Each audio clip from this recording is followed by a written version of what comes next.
Hello, everyone. Welcome to another Teach Kelvin Your Thing session. My name is Kelvin, and today I will be learning Reactivity and SolidJS with Ryan Carniato. Hello, Ryan. Hi, Glad to have how you you doing? on the session. I'm super fine. I'm excited to learn about reactivity. But before that, can we get a brief introduction from you, who you are, what you do, and why you're teaching us solid and reactivity today? Sure, yeah. My name's Ryan, as you mentioned. I created the JavaScript framework Solid, something I've been working on for a while. I was really into some reactive programming patterns that were really popular. Well, not really, but were somewhat popular in the early 2010s, kind of before React came on the scene. And essentially, React came in, got really popular, and these kind of techniques kind of faded away. And I just wanted to kind of build again like I liked back in the day. So I created SolidJS as kind of a modern interpretation of that kind of reactivity. And yeah, I mean, that's kind of where I am now. I work on open source at Netlify, working on SolidJS and other open source projects. Nice. Thank you. So, before Solid, what were you doing? Yeah, I mean, Solid got created because I was working at a startup actually in using some of those dated reactive technologies. I worked at a startup where kind of the inception for Solid came from 2000, I guess 12 or 13 now. It's kind of blurs a bit, but Okay. essentially we had a stack built on this older JavaScript framework called Knockout.js, Mm-hmm. and with web components, it was kind of this interesting Knockout.js web component thing. And over time, like by the time it was 2015, it was kind of like no one's really working on Knockout anymore. And I wanted to kind of see if, we were tempted to move to React, but we kind of really liked our reactivity. So I was like, can I make a modern take on reactivity? So yeah, I was actually just a engineer working on a private social media platform for schools in a startup. Oh, cool. That's exciting. So, I know this is 2022, and a lot of people have heard the term reactivity. It's been thrown out from here and there, but I want us to take a moment to appreciate what is the problem we're trying to solve with reactivity in like the essence of it. Yeah. Mm. Reactivity is about synchronization. It's that we want our UIs to be responsive. We want when something changes for that to reflect immediately so we can have a consistent experience in our user interfaces. In a sense, reactivity is not, is something that every JavaScript framework does to a certain degree. Like there's different types of reactivity.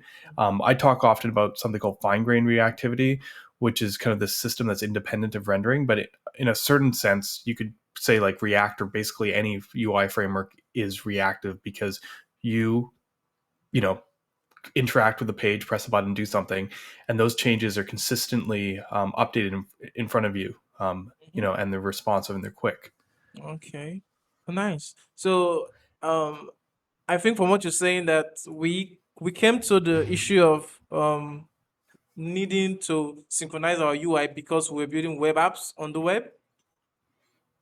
Yeah, yeah, and I mean Okay. this is true of any kind of Mhm. UI. The thing is, reactivity in itself has long roots, research into like the 1980s. It has a long history. In JavaScript specifically, we saw reactivity kind of show up in the mid to late 2000s, like around 2007, 2008. A lot of experimentation being done around actually Microsoft.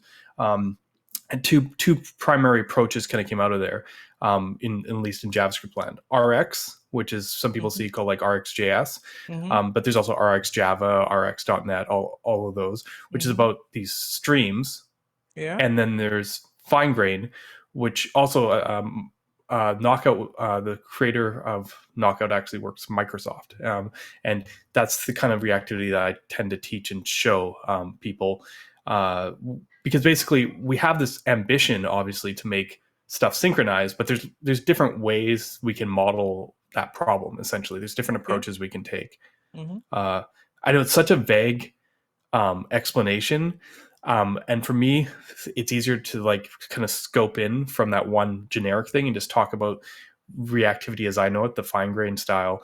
And for that visualization, I find it really helps for people to just picture spreadsheets, of all Okay. things, Yeah. where essentially you have a bunch of cells, Mm-hmm. and uh, you can create some kind of computation, some calculation. You can go, yeah, I want the sum of these cells in this other cell. Okay. And all you need to do from there is, at that point, if you change any of the source cells, that sum will automatically reflect right away. Mm-hmm. That's the principle behind fine grained reactivity. It's just simply the fact that we keep things in sync. You update the data, and then it updates right away. If you have A plus B equals C, or sorry, A equals B plus C, Mm-hmm. essentially, it if you change B or C, A will update. That's the whole idea. It's not just like a single assignment. It's an assignment that holds over time. Yeah. Nice. Cool. Cool. This is interesting. So okay, so from here on out, I will really let you go into the weeds of reactivity because I know we use several frameworks to achieve this, but at the lower level, like the basic the foundation of it, I really want us to get to that point so that anyone could understand, okay, this is what's happening when we're using React, Vue, or Solid, for example. Yeah. Yeah, no, definitely. And I said they're all a little different. The one that I'm going to cover today is Okay. what Solid uses, and it's also Vue actually is very similar to it as well. You'll have some insight into Vue and Solid, especially Mhm. uh, from what we talk about today. Yeah. Sure. Okay. So, should I share your screen right now? Yeah, let's get started. Okay. Um, yeah, I'm actually going to flip over here to a Solid Playground. Mm-hmm. The reason I'm going to start at the end just for a moment, just so you can like, I think it helps sometimes to actually see the outcome or the objective before we actually dig in just to really quickly. So I've just got the most simple solid code in front of us. And hopefully we can kind of see how we get here by the end of what we're talking about. In solid, we have a couple primitives, Mm-hmm. and we use something called JSX to render our view. And that's what you see here. It looks like HTML, Mm-hmm. but it is essentially in our JavaScript. So if you've seen React, you've seen this before. Yeah. But at a very core level in Solid, we'll define something that looks like a component here, like this counter function. And then we will create a signal. And I'm going to talk about what signals are in a minute. Mm-hmm. But this helps me kind of show what we're dealing with, because signal is basically it has a get function and a set function, and this is how we get our reactive value. And the reason this is so powerful is that essentially, once we have like these two things, we can, in our view, you know, I'm calling this count function and Mm-hmm. putting it in our button, which is what you see here on the right hand side. Mm-hmm. When we click on it, see this click handler increment, Mm-hmm. we're going to set the count to the count plus one. So you could be able to guess that when I click on this, it's going to update and count up. Mm-hmm. And this all just happens automatically because we said in this button, there is this count, right? Mm-hmm. It links it up. This is what I meant by that kind of equation of things. We declared where everything is and how it's set up. And by using reactivity, we have the ability to update some value, like as I said, like the B plus C in our equation, and the sum automatically updates. Essentially, this is yeah, this is kind of like the goal. This is why we do it. We can define a bunch of these signals or these state, and we Mm-hmm. can have a UI that automatically updates. Does that make sense so far? Yeah. Yeah. Yeah. It does make sense. But how do we get here? And um, the answer to that is that we have, this is a little bit fancy because there's some compilation, there's some fancy stuff. So I want to get right back to the basics Mm-hmm. of reactivity and just kind of go, what if we just grab the signal and let's just get rid of everything else on here because it's all noise, right? Okay. Um, Actually, I went too far. I probably actually need to keep the import for the signal.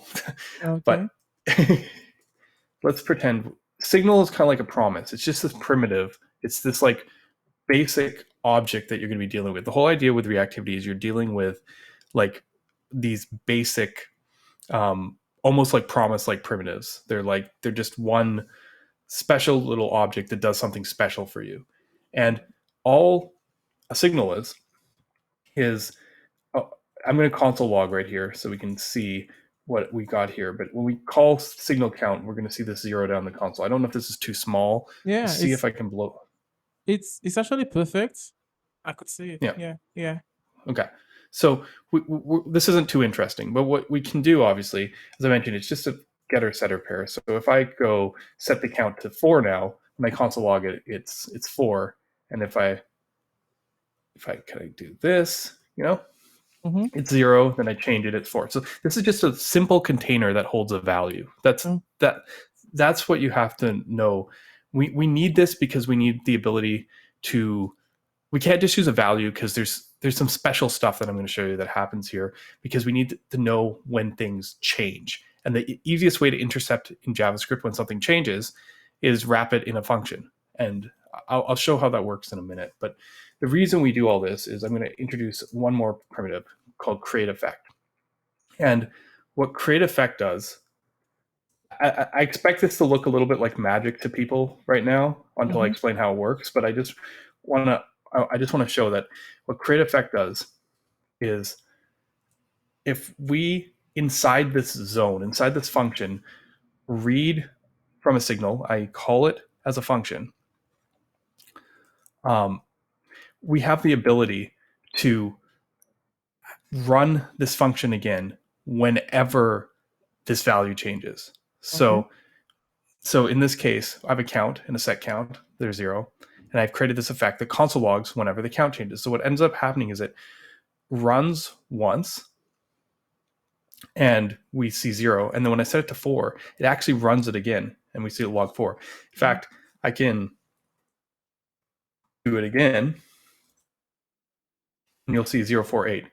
And what this has done really quite nicely for us is it's kind of made this declarative rule. Like instead of having to every single time you call the function, like every time you want to like log the count, instead of doing that, now we essentially have this rule that says when it changes, do it.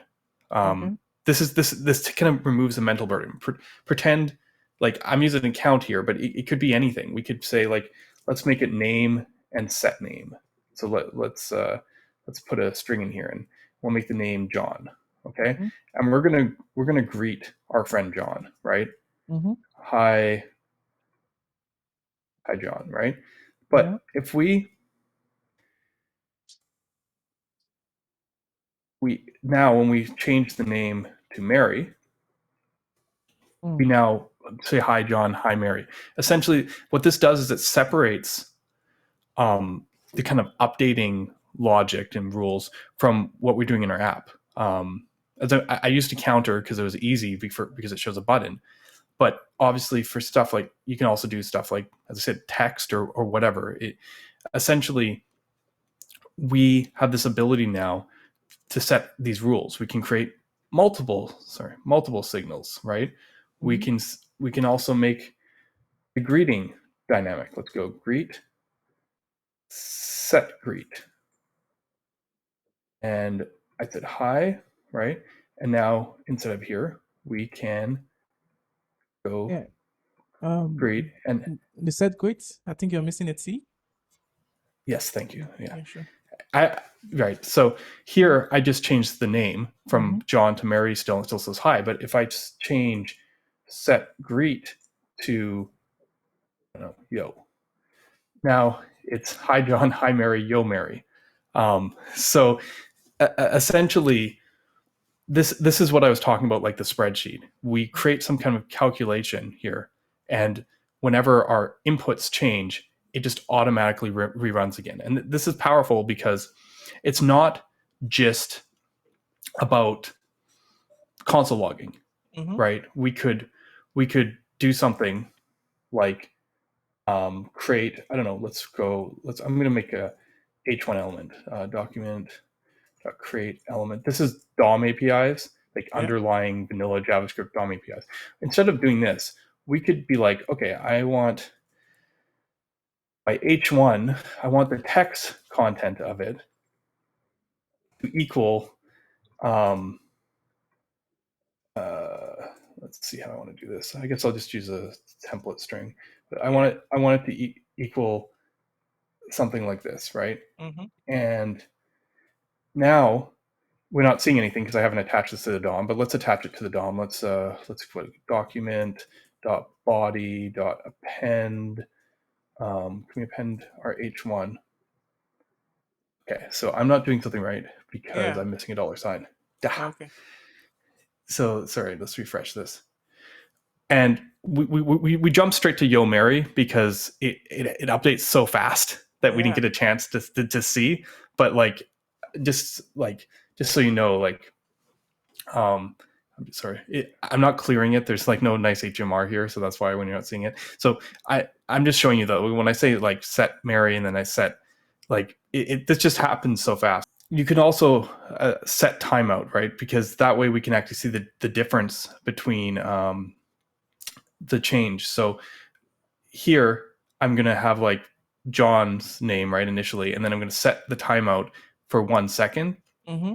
And essentially, like when I refresh, you're going to see hi John, and then a second later switch to hi Mary, right? Yeah. So without any fancy renderer or virtual DOM or anything, we Mm-hmm. have this ability to just like update the DOM, right? This is just that calculated work. It's whatever you want it to be, and then Mm-hmm. you have the inputs. These change, this updates. That's really all there is to it, And this is full renderer in a sense.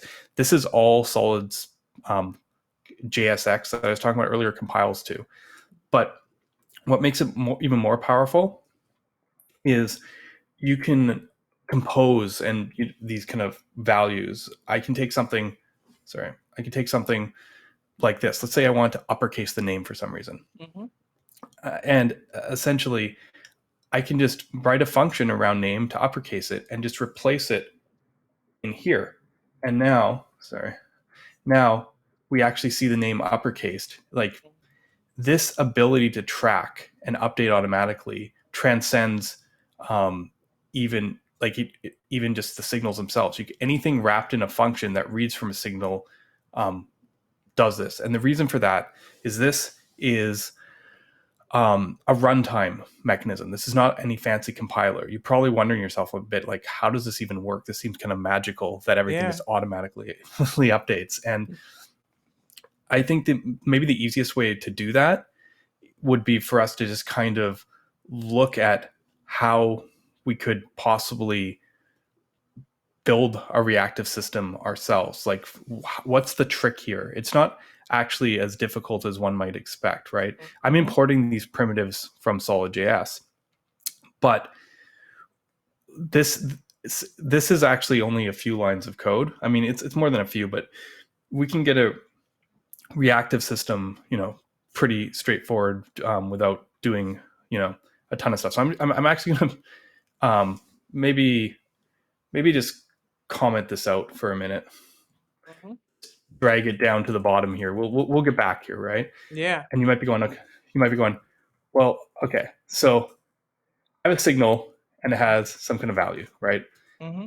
Uh, this I'm hoping this can kind of show you what's going on. So we're returning an array, right? Mm-hmm.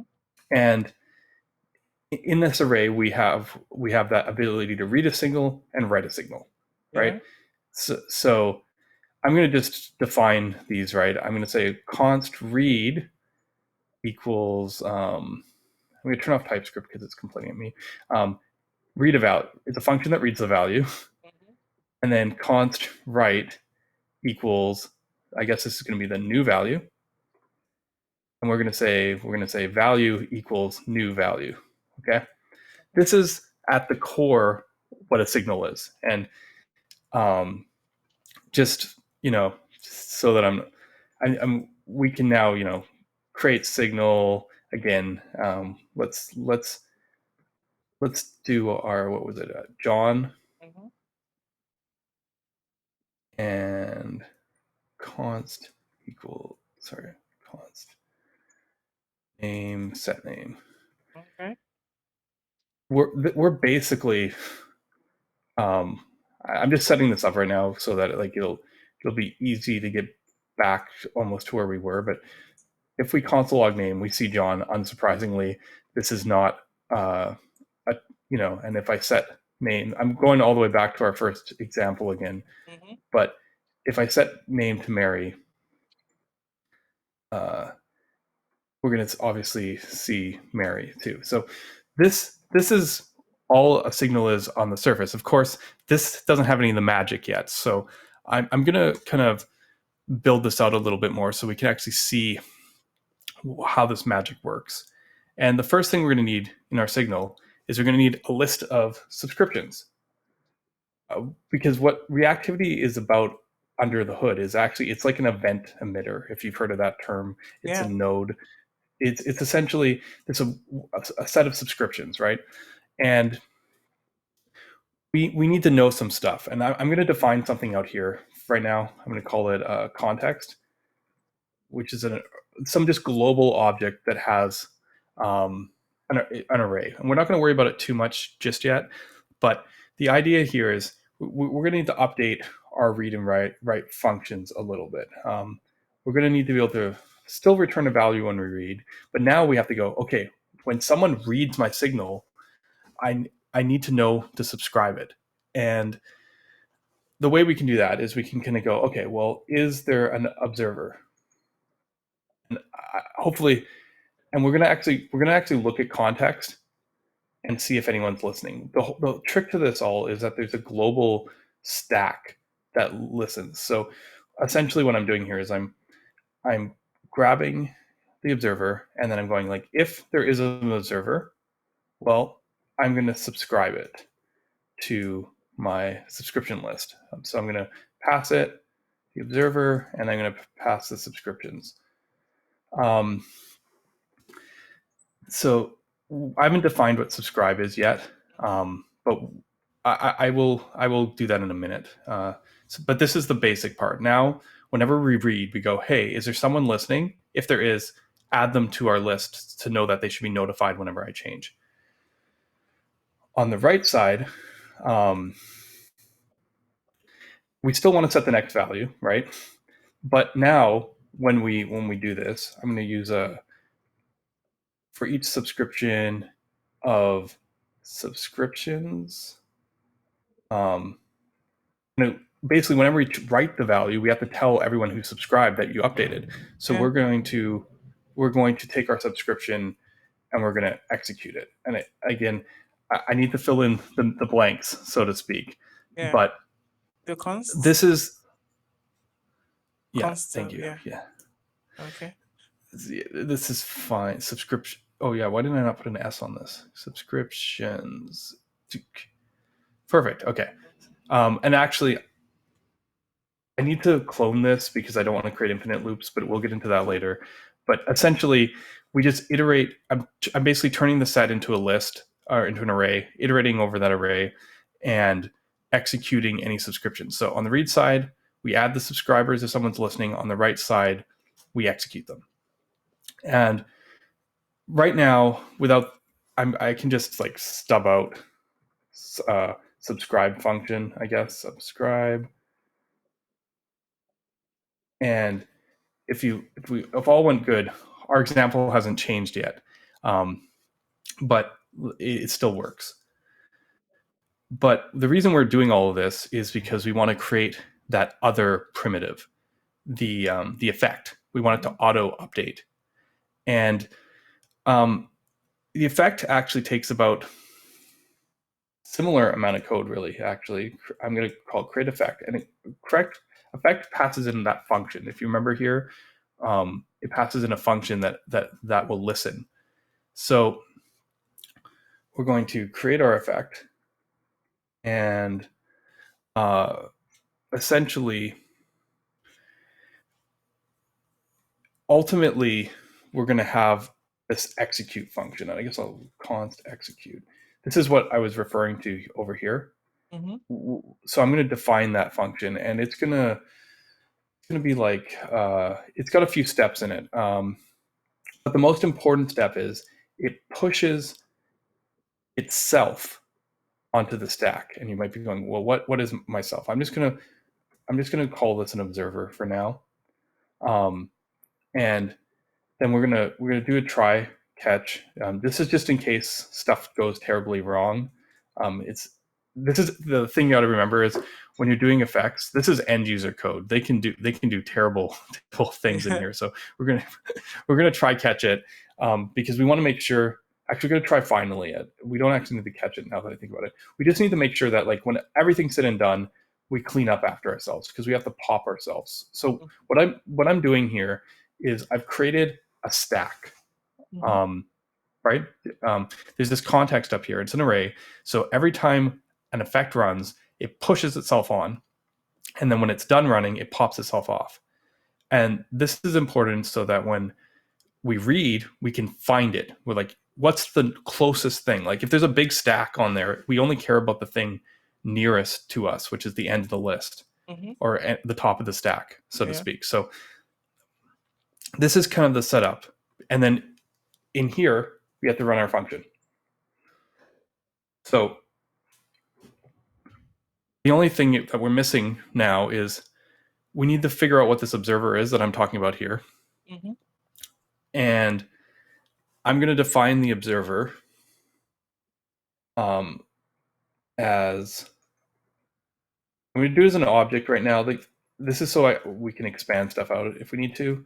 But let me see. I'm going to give it I'm going to get this is kind of a little bit tricky because it's a bit of an inception thing because it's this is this and this references this, but this execute function Mm-hmm. goes on the object that Okay. refers to itself. So I'm I'm hoping that's not too crazy, but essentially this function is on this object that pushes itself on. So I'm just It's I'm just gonna do okay. that, and It's then I'm gonna tricky. run it once. Yeah, like, and then I'm gonna run it once. Um, what we could do, I'm trying to think if we could probably, um, trying to think of the best. We only ever call it. Yeah, I mean, we could probably do this. Maybe this will simplify the code. Mm-hmm. Maybe maybe instead of doing this, I can do this, and I'm going a little bit off script here, so to speak. But maybe if I do this and then I go observer dot execute, I think this might not work, but we'll see in a minute. I think we can just refer to this essentially. So now this might be easier to see. So we create when we create effect, we create an observer which has an execute function, pushes itself on the stack, pops itself off, and essentially when we run our effect, we execute it right away. So what I'm going to try and do right now, and this is where we get to find out if I get away with this, is can we just bring this whole thing back without importing solid, and will this still work? Is going to be the interesting question here, Yeah. because I'm telling you right now, the plan here is this is literally all there is to writing a reactive library. Um, and the interesting thing that's happening right now is I don't know where that John and Mary is coming from. Funnily enough, because Yeah. it looks like it's not updating. So, oh, do you know what we're missing? What? I never implement I never implemented So subscribe. yeah, we're going to. I think yeah. Yeah, sorry. It's fine. Subscribe is what did I say? I passed the observer Mm-hmm. and I passed the subscriptions. And for now we're just going to go subscriptions dot add observer. So we're just pushing on the set. Okay, this is very interesting. What I'm going to do is the playground seems to have frozen, so I'm going to copy this code and open a new version of the playground and see what the hell is going on. Okay, that's better. Now we have a real error. I am probably just missing. I probably have like too many curly braces or something. Oh yeah, here we go. what did I do here? Yeah, Okay. it was just a typo. Yeah. This happens. I This should have happens just. sometimes. Yeah. So essentially,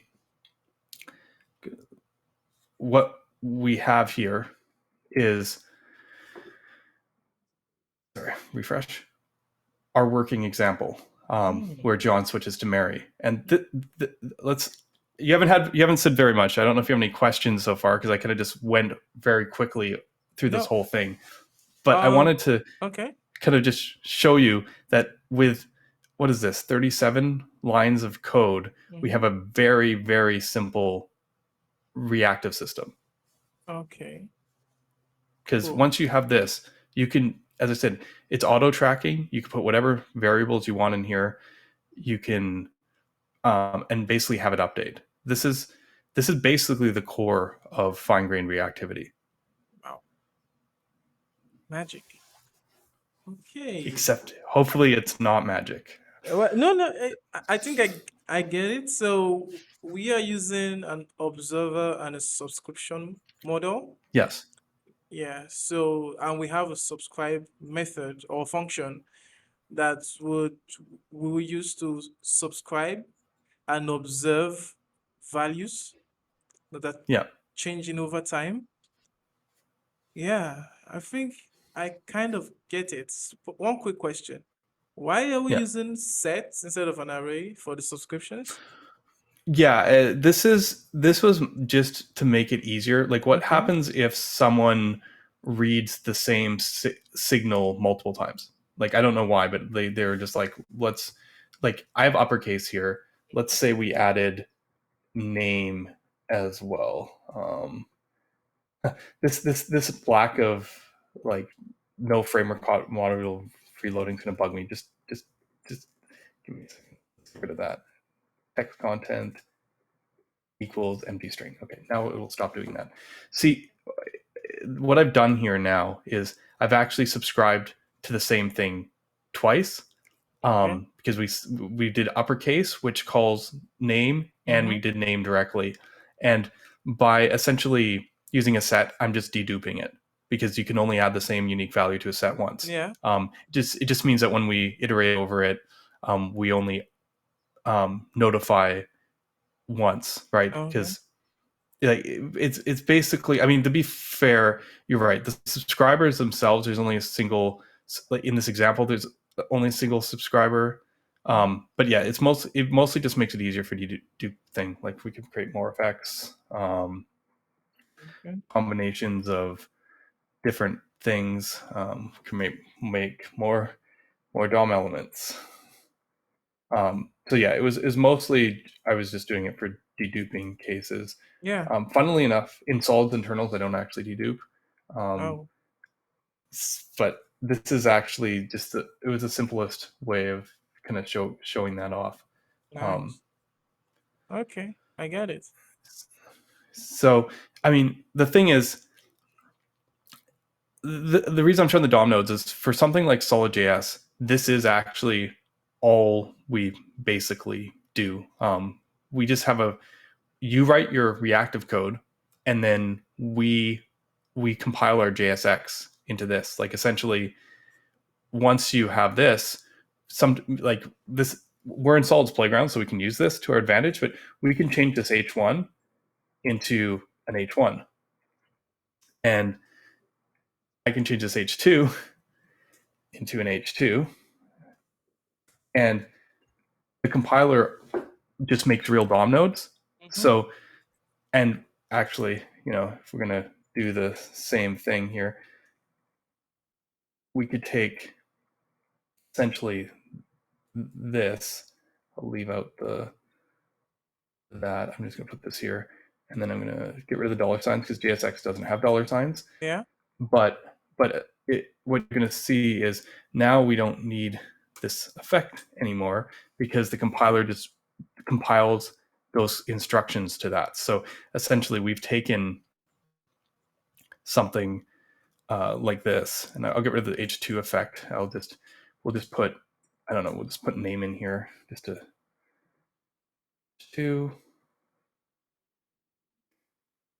name.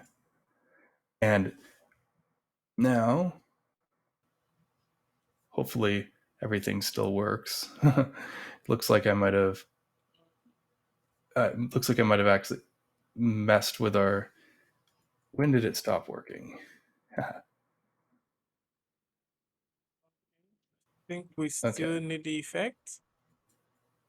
No, we that's the thing. We shouldn't need the effect. That's why I was curious where it stopped working because you're right. The oh, do you know what it is? This No. is so silly of me. It's because Solid's generating its own effect, and it's not using the one we just made, Oh, um, because essentially those are different systems, right? We made one. We made a reactive system. Solid has its own copy of this.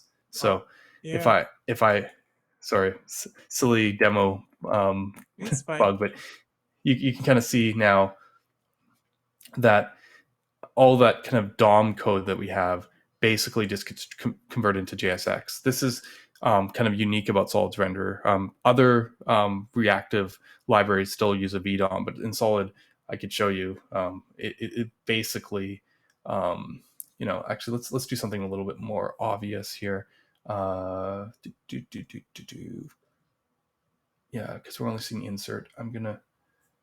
Sorry, this is not the best version of this demo, perhaps, but if I was to say text content as an attribute equals name,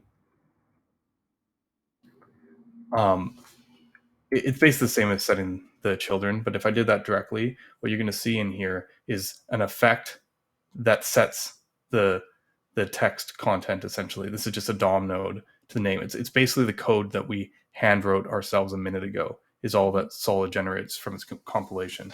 So Wow. um, this is kind of where the power of reactivity is that we can take a very, I guess, simple set of primitives here and Mm-hmm. express really complicated things without actually very much code. Nice. That's interesting. Yeah, and as I said, that's kind of like the core of this. I mean, for people who have used other frameworks, this has big implications because now our state management is no longer tied to components or rendering. We can use things like in components if we wanted, um, or not. Right? Like it doesn't it doesn't take very much for us to take something like a counter like this, right, and then to put two counters on the page. And if you haven't seen this before, this thing is called a JSX fragment. Yeah. It's essentially like a array. Okay. Now we have two counters, right? And they each have their own signal, so they each have their own state. But the power of signals is we just built this. It has nothing to do with components or rendering. There's nothing to stop us from taking our state and pulling it outside of our components. So both instances reference the same signal. Mm-hmm.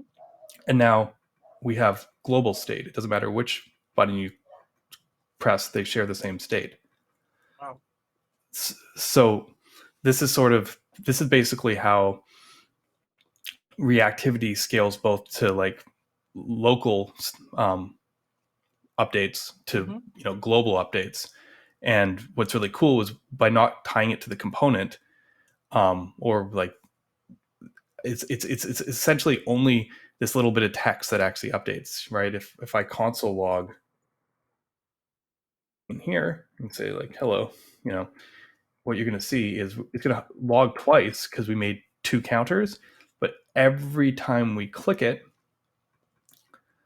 it doesn't update again because this isn't like a function that reruns and over again. It's just our effect, running that one piece of code that gets updated, right?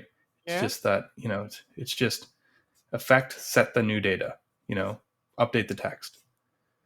So that's kind of like how you could use reactivity to do really, really efficient rendering. As you can imagine, the performance of this approach is kind of off the charts.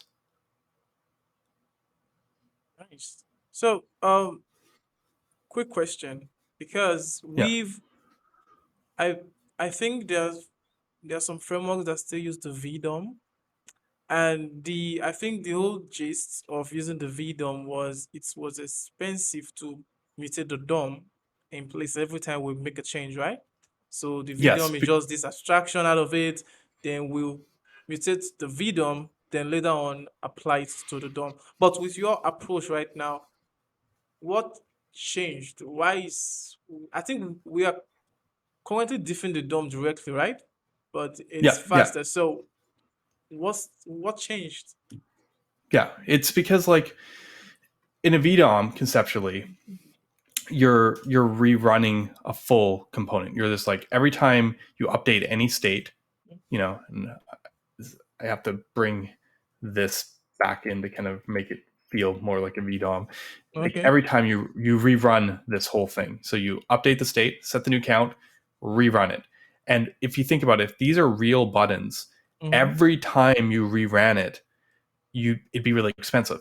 Like Yeah. you'd be we saw it here. We'd be creating these DOM elements. Like we'd be going like document create element Mm-hmm. essentially, and that'd be really expensive. That anytime you change something on your page, the whole page got recreated. Okay. Um, and there's two different ways to solve this, right?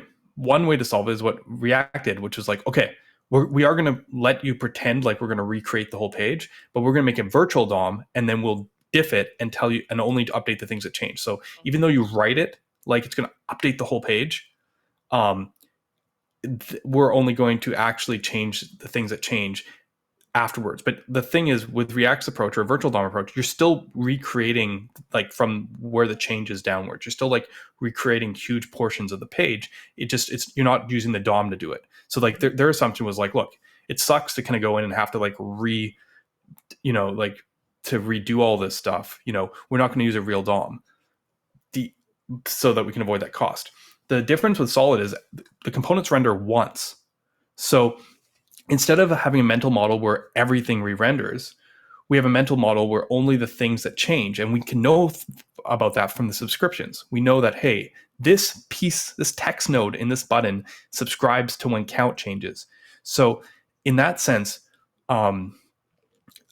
we already know, like, have the ability to go, okay, yeah, when count changes, just change that one text node. We don't have to diff. We actually skip the whole overhead of creating a vDOM, Mm-hmm. because it's pinpoint. And you might be going, well, why didn't React go this way? Because this technology existed way back before React and stuff like Knockout. Well, part of it was just where the technology was at and the tooling.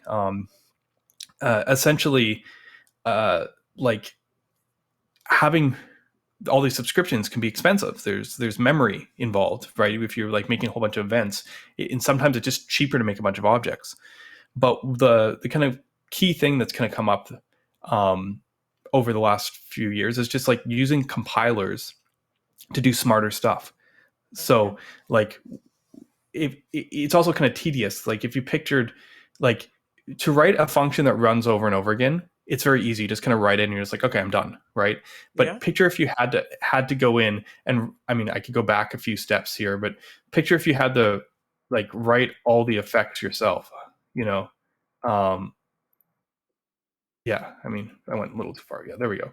Picture if you had to write all the effects yourself. This is kind of tedious work. It's not like as nice. So I feel like we just didn't have the right abstractions and as much effort or research put into making the tooling good enough around this approach. But I mean, it took me a while because there really wasn't that many tools or things doing this when I started. I've started working on Solid in 2016. I open sourced it in 2018, and then it only went to 1.0 in 2021. So I was already working on Solid for 5 years before I actually was decided to do a 1.0 release. Nice. So, okay. Another question is, you said in Solid, we are not renting the entire component again. We only render the parts that change. And from what I've seen, the parts that change are being created with the create signal, right? So Yeah, what if we want the button color to change? How do we do that? Since it's no longer going to be just like a value, but this is like how the like a CSS property, for example. Yeah, we have different binding things. Yeah. Let's think here. Like, because okay, let's just do style equals, and maybe let's do background.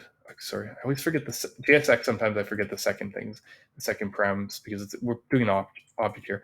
Okay. We use CSS style properties, but let's say background color, Mm-hmm. and let's make that background color. Okay, Okay. and you're like, what is color? Well, guess what? Color is another Chemistry. signal. Okay. So Okay. so like we can make it red, and when we click, we can uh, I'll leave count here Mm-hmm. because I can, but we can also make it green, and it's only going to change to green the first time I click it. Mm-hmm. But you know, anyway, Mm-hmm. or Nice. we can make it so that it's the count modular 2 uh, Okay. green, Okay. Now, red. okay. So it's alternate, right?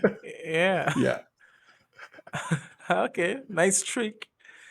Okay. So yeah. So basically, anything that has to do with reactivity in Solid, the yeah, what handles it are signals, right? yeah. And Okay. although I conflated these together, you could see that it's possible that the color can change without the number changing, Yeah. and then Yeah. only the Definitely. color change. It all happens independently. Yeah. Definitely. That makes a whole lot of sense. So, um, I'm thinking, Yeah, is there a line of thought that made you call it signals? Because in my mind, I would think maybe create states makes better, sense. So, what are signal in the sense of reactivity and solid? yeah. Yeah, Yeah, I will answer your question in 2 seconds. I just wanted to show yeah, really sure. quickly that this Okay. created an effect that takes the style property of the object and then sets the background color to the color. Essentially, I just wanted to Yeah, show you that it actually compiles it directly to just a straight like effect that updates the style. nice. Um, yeah, yeah. So to answer your question, well, it's because state.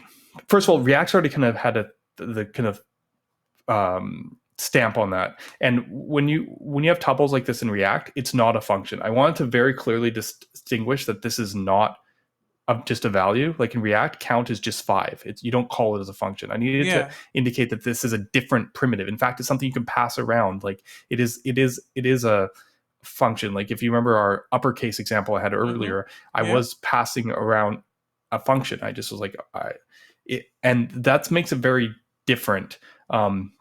Than React Okay. State. So this was one of the decisions in terms of differentiated. In the past, people have called these things observables. Mm-hmm. Knockout and MobX called them observables, but the problem is RxJS calls their primitive observables too, and they're actually different.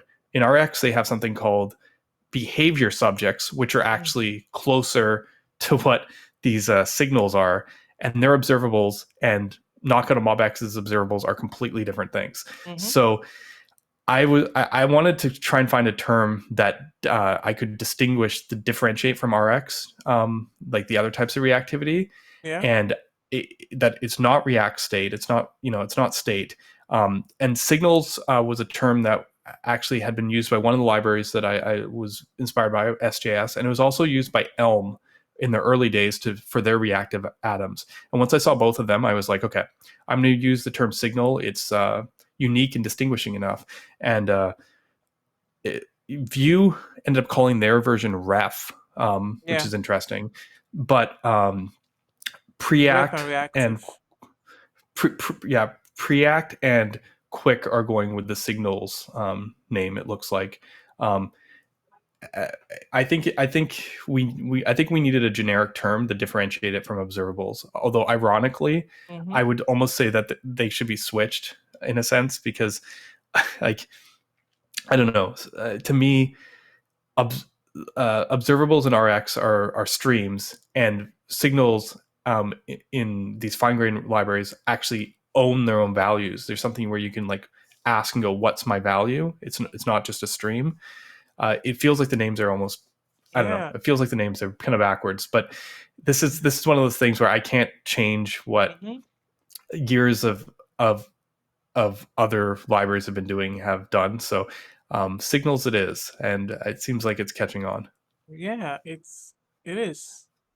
This is interesting because from React, I never liked the tuples because I was like, okay, why we have the value, then we have another method or a function that's going to update the value. So Vue kind of make it easy in the sense that you could change the value by calling dot value and it actually Yeah, changes. So yeah. there's several concerns I have with that. Okay. The first is that direct mutation can cause what I call the butterfly effect, and this is something we used to see in Knockout. Even though they use functions, they had a single function, and the problem is if you I mean this is more of a problem with nesting, Mm-hmm. but if you if you pass around the ability to set and read at the same time always by the default, you give opportunity for I obviously things like two-way binding, but you actually this can cause dependencies way up the tree, right? You can have some signal in some parent or some dot value type thing. You pass it all the way down, and Mm-hmm. you could be changing something way down the tree, and it could be magically changing something else like five four levels up and two siblings over. Like the contract of unidirectional flow that React introduced is very good for managing large applications. When I used to use Knockout, it was very problematic. Of like you'd be just like, what? You wouldn't realize because Reactivity is good at keeping things in sync, but you'd be going, why is this slow? And then you're like, holy crap, the whole part of the page is being re-rendered. And Vue gets around it because they have a virtual DOM. Because the virtual DOM is like, it's not that bad. You can re-render everything. We'll just diff the changes. But without that safety net, Mm-hmm. it's very dangerous to just have like stuff just updating all over the place, um Yeah. so like React's principle was one of the key things there for Solid, because I was like, there's a reason those old reactive libraries went out of fashion. They did stuff like that. We need to learn what actually made React good. The other problem is like accidental subscriptions, stuff like, I mean, I'm using this to be easier, but often when you do stuff like this in Solid, what you more likely do is this, right? You more often go, give me the count, and I'll spell it out here, is count plus one. Use the functional form of this. If you're doing any recursion, you have to watch when you're doing mutating values that stuff like this. When you go count dot value plus plus, are you or equals count dot value plus one? You might accidentally be subscribing to this value because you read it in order to write to it. So you can create stuff like infinite loops. Um, there's like a lot of nuanced pieces that went into the design decisions for Solid. Because I did look at other reactive libraries, and I've been using reactive libraries like this for over a decade. Um, so like I just landed on in different places. I actually have a lot of respect for the design decisions that were made in React. I think while I'm not like on board with the technology as much, Mm-hmm. like I didn't see React and go, I need the vDOM, kind of like Vue did. Um, I actually saw React and I was like, oh, these structures, these patterns let you produce, scalable apps that don't become a mess. And that's what I borrowed from React. Nice. Cool. Nice. I like it. So let's do one more comparison because I I think Vue's code is kind of brief and mostly you just get it, right? But a more briefer code is Velt's code, right? So Yeah. w- because Svelte, there's no ref. I think every number is reactive by default. So I don't know how I Yeah. feel about it. It was really, really nice when I had them on this show. It was really brief and everything feels all right, but it's kind of like magic if we really look at it. So how does Well, that and affect? Yeah, go on. yeah, because if you look here, Mm, I want to line this component up with you side by side, just so that you can see what's going on here. This is the code you wrote. This is the code Solid generated. okay. You see, you wrote signals. They're still signals. You wrote increment. It's still increment. And then you Yeah. get to the JSX, and there's a button, and it's got some click handlers and insert and does the effect, and then you're done. This is your component. This is Mm-hmm. it's what you get in is what you get out practically. You could literally like go, oh, like what's going on here? I'm going to put a debug. Like if you didn't do source pipe, you could go, I can debug in this effect and see that this style property updates whenever the color changes. Like Mm-hmm. this is what you get. Let me show you something. Let's add a let's what is it on click equals let's go what is it name equals John, and this example isn't obviously um there we go isn't as ad- advanced, like doesn't have as many things going on as the solid example we just did, but okay, so we're going to create our DOM elements. Actually, I'm going to put this in dev mode so we can read it a little better. Okay, so create our DOM elements. This is the create. Sorry, yeah, where are we? Okay, create function. This is the mount function. So this is when they insert and append everything. Mm-hmm. This is the update function. So they're checking if the name changes and then sets the new data. So they're calling it set data. In a sense, this is kind of like set state in old React, like, or even in current React. So Svelte kind of compiles your equal signs into like setter functions. Okay. And then we have a destroying function, dispatch block, and then we have some instantiation of props, keys for each dispel. And this is how we tell the click handler to call the kind of set state function, capture state, props, inject. Okay, there we go. Do you see the difference? Like one of the trade-offs of when you do something with that heavily with the compilation Mm-hmm. is that essentially the code you write and the code that comes out is no longer transparent. Like this is like a Yeah. completely different um, program, and then there's some internals here that you can kind of look into and figure out what's going on. If you look actually in this silly solid example, the there are some internals, but for the most part, the internals are okay. Like, okay, this template thing that turns a string into some DOM nodes, and then it's like these helpers are basically like effect helpers. They're like create an effect that inserts this count, create an effect that sets this property. Like this is this is this is like all the code. It's basically what you wrote. Mm-hmm. I think that's one of the challenges. I think the other one is, and I showcased this off a minute ago, Mm-hmm. is is when your whole world's a component, how do you do that? Yeah. How do you make global state? Um, like the answer actually in Svelte is something called stores. Mm-hmm. So you can then kind of opt into a runtime reactive system if you want to make global state. And there's some great stuff here in the tutorials about that. But basically, there's a lot implied by how should I put it, by making syntax like this, right? Because first of all, now your world's a component, right? There's no way to just like turn that into global state. You need to do some other stuff. Okay. Um, and the other thing is like, have you ever seen what is it like to do MVC? Let's see if I have one here. Do I have a to do MVC? Yeah. I think There, I've seen it there, there, once. yeah, I mean, I probably have a solid to do example. Let me see if I solid simple to dos. This is Mm-hmm. the typical one. Is it too simple? No. Okay, it isn't too simple. Okay. Have you ever seen a to do MVC example? Mm. And just Yeah. make some stuff. Check it. Mm-hmm. If you refresh it, the to dos are there because they store them in local storage. And the way we do that in a framework like Solid, funnily enough, is we just go, okay, replace our signal with create local store. And we basically just set up another reactive primitive and have create an effect and synchronize it with local store. And then we just use it the same as we use any other of our signals. right? Yeah. We just go, it's a composition model. You can create behaviors around simply wrapping stuff, and going, okay, I have a special effect, that always does this. I have a special signal, that updates this. And the challenge again here is let doesn't let you do that.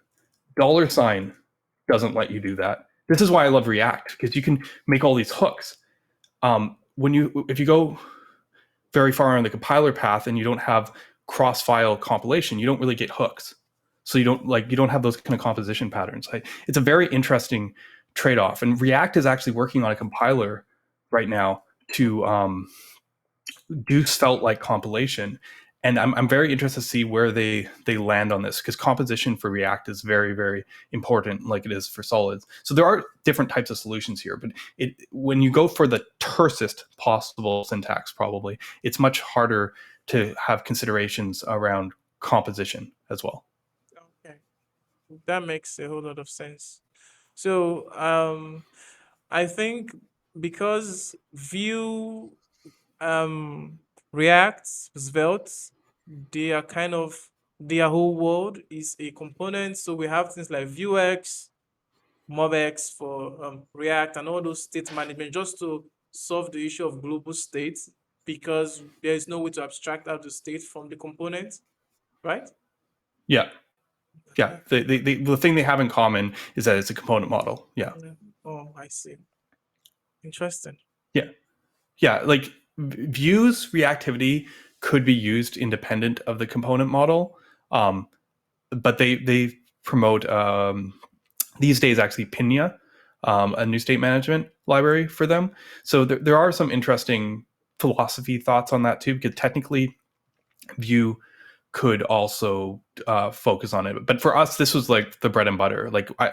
Vue also has a vDOM, right? Like essentially, when I created Solid, I was creating like a state library first that happened to render stuff, right? You saw it, Mhm. like you can just use effects, and this is a very different mentality, right? The reason Solid didn't have components is because I was like, oh, we'll just use web components. Like I was just like, I was like one of those many people who like saw web components and were like, I can build my own framework. And at a certain point, I just built the internals of Solid framework and played around with it, and then I was like, oh, well, actually, maybe I don't actually need the web components all the time, and that's kind of where we ended up. So we ended up with a componentless system, kind of thanks to web components. Wow. Interesting.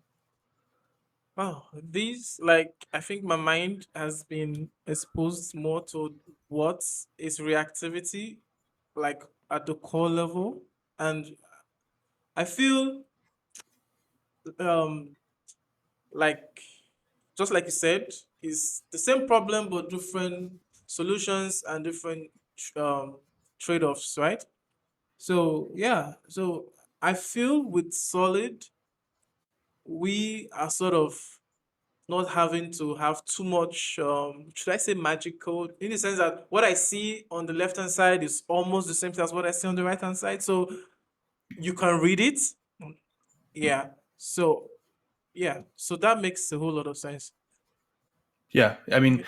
and some of the other benefits there is like for scalability up. Like to be fair, vDOM JSX transformation is still a tiny bit smaller, but it means that like when you have hundreds of components on the page, uh, Solid generates a lot less code. So the library is small because it uses, like you saw it. Um, we created this Yeah. reactive system here in a Mhm. in a few lines of code, um, and plus the compilation, and I guess I just had that here. The compilation is also relatively small. So the ultimate output is we actually have a really small performance system. Yeah. So really good. That's great. So yeah, I think we're at time, and this is quite a whole lot.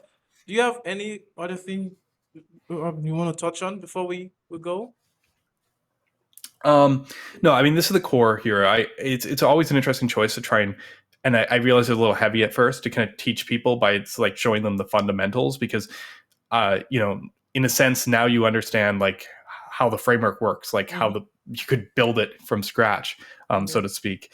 Um, but I think for a lot of people, once you get using it, the patterns and stuff feel very similar to other JavaScript frameworks you've used before.